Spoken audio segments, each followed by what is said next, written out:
Hello students, एक question देखते हैं। देखिए इस क्वेश्चन में क्या दिया है, the masses of two iso right the masses of two isobars दिया हुआ है। राइट, कॉपर है, जिंक है, उसकी मास दी गई है रिस्पेक्टिवली।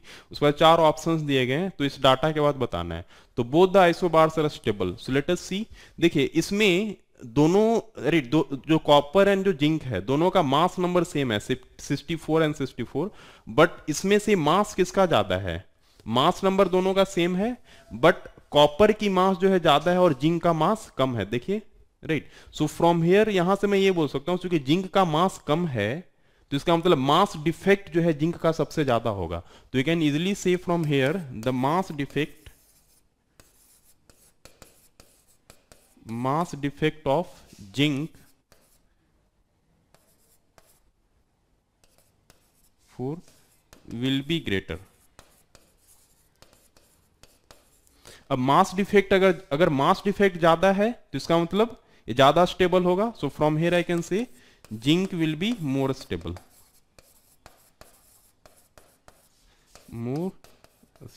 राइट। तो right, and copper is less stable, so less stable से हायर स्टेबल की तरफ रिएक्शन करवा सकते हैं। तो यहां से मैं एक रिएक्शन करा सकता हूं, जो कॉपर है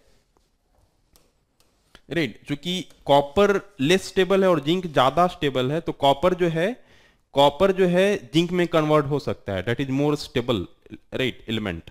ओके, सो यहां से मैं एक रिएक्शन सोच सकता हूं कि राइट जो copper 29 and this is your 64, it can convert into more stable element, that is zinc. So zinc is 30 64. Now see, right, so which radioactive decay can be possible here? Since the mass number is same, so alpha decay is not possible. So you can easily say alpha decay not possible, it can only be beta, because mass number is same. And since you are seeing here the atomic number is increasing, okay, so in which case, in which beta decay atomic number increases? The beta minus. Okay, so since atomic number is increasing here, so I can easily say this is the beta minus decay. So one electron will liberate from here, so one E minus. Okay, so see which option is there. Sorry, so one electron will get emit from here. Okay, so see which option is there. Both isobars are stable, that is wrong, right? Zinc is more stable.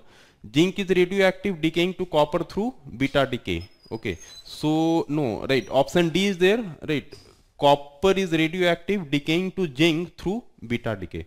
So option D will be there. Okay students, I hope you understood this question.